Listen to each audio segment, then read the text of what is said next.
এখন আমরা application of differential calculus, এই অ্যাপ্লিকেশন অফ ডিফারেন্সিয়াল ক্যালকুলাসের আমরা একটা বিশেষ চ্যাপ্টার করতে যাচ্ছি, যেটাকে আমরা বলছি ম্যাক্সিমা অ্যান্ড মিনিমা, মানে চরম এবং অবম মান।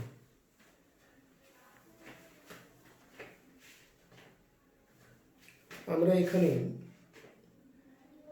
একটি অজ্ঞাত রাশি যুক্ত একটি অনির্ভরশীল চলরাশি যুক্ত অপেক্ষকের চরম এবং অবম মান বলতে কি বুঝি, বা চরম এবং অবম মান কি করে নির্ণয় করব, সে সম্পর্কে সংক্ষিপ্ত আলোচনা করব। তাহলে কোনো একটা অপেক্ষক একটি অপেক্ষক এফ এর x = c বিন্দুতে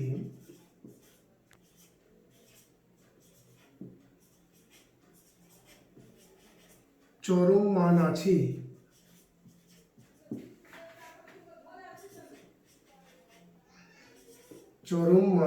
বলা হবে যখন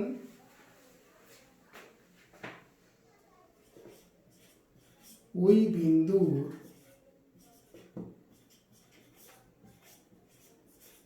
প্রতিবেশী অঞ্চলে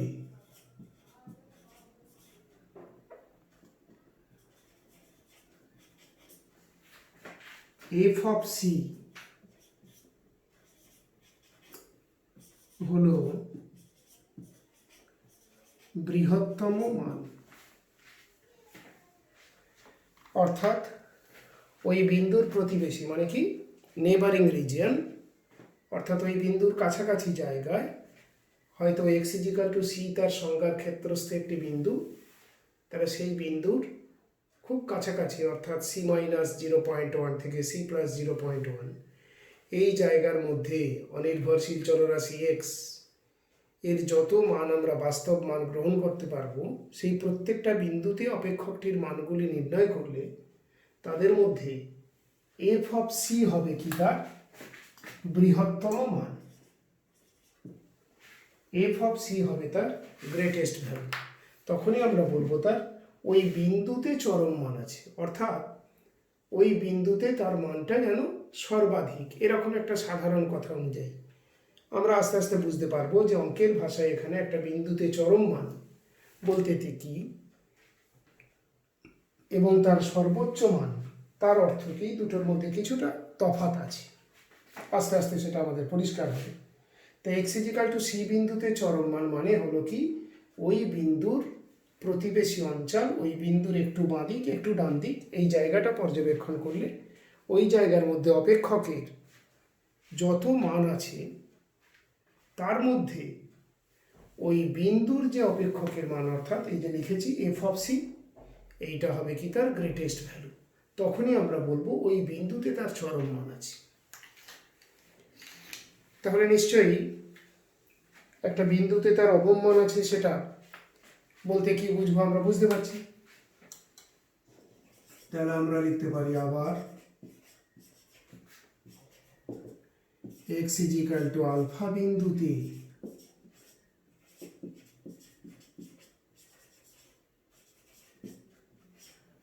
অপেক্ষকটির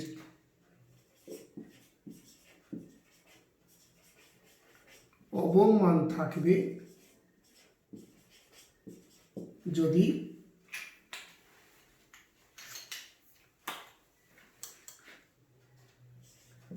alpha minus delta less than x less than alpha plus delta, delta greater than 0, delta belongs to R, delta ক্ষুদ্র,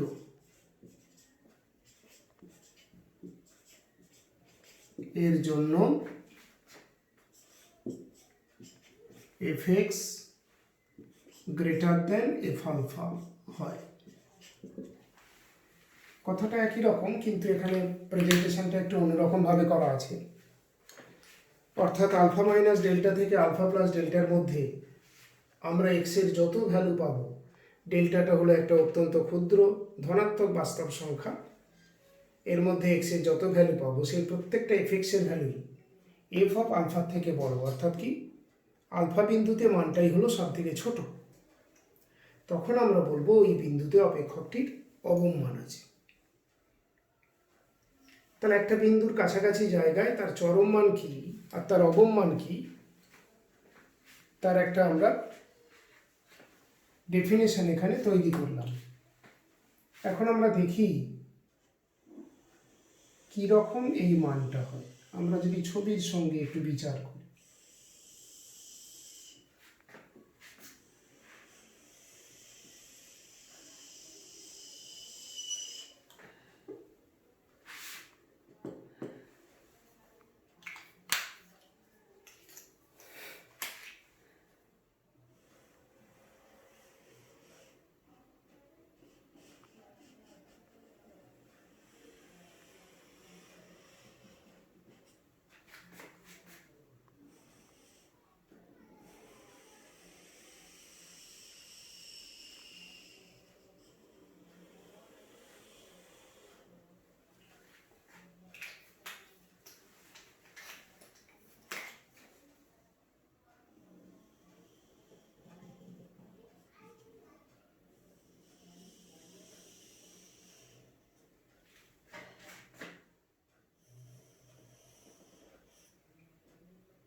আমরা ছবিতে কিছুটা বোঝানোর চেষ্টা করব।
এই প্রত্যেকটা ভ্যালুই আমি এঁকে দিচ্ছি, একটা গুরুত্ব আছে।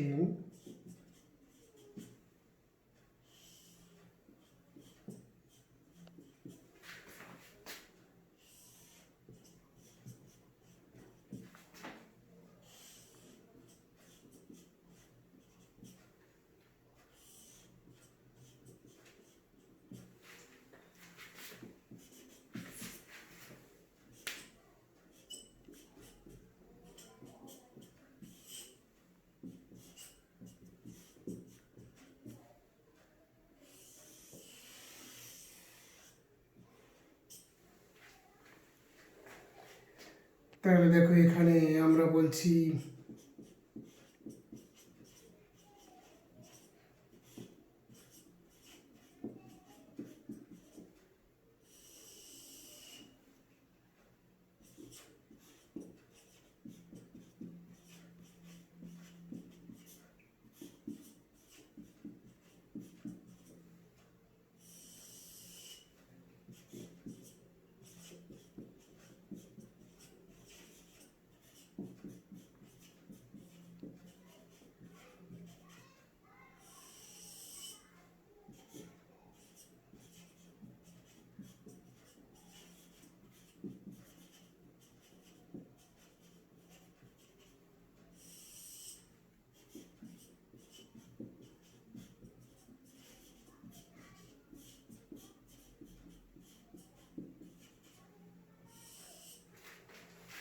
আমরা এখানে একটা অপেক্ষকের কাল্পনিক বক্রচিত্র অঙ্কন করলাম।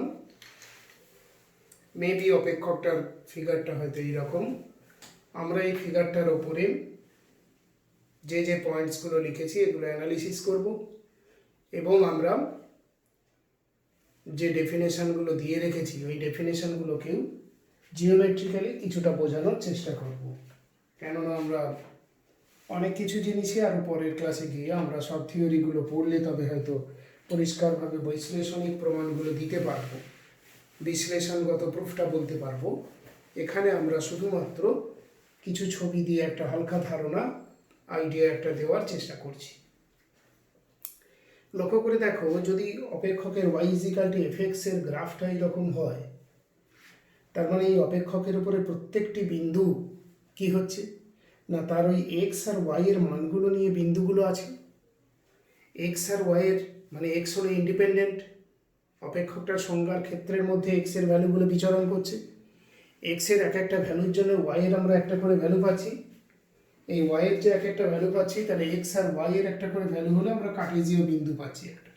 সেই কার্টেজীয় বিন্দু হয়তো এই এক্স ওয়াই ফ্রেম আমরা তৈরি করেছি। এক্স ওয়াই ফ্রেমের ওপর বিন্দুগুলো প্লট করলে আমরা এই গ্রাফটা পেয়েছি। অর্থাৎ বুঝতেই পারছি এই লেখচিত্রের ওপর প্রত্যেকটি বিন্দু মানে, এই গ্রাফের উপরে বিন্দু মানে করসপন্ডিং ওয়াই এর value to corresponding value for X. অর্থাৎ এক্সের একটি নির্দিষ্ট মানের জন্য ওয়াই এর মানটা ওখানে। বিন্দুটা যদি 4, 5 হয়, তার মানে বুঝে নিতে হবে এক্সের ভ্যালু 4, ওয়াইটা 5।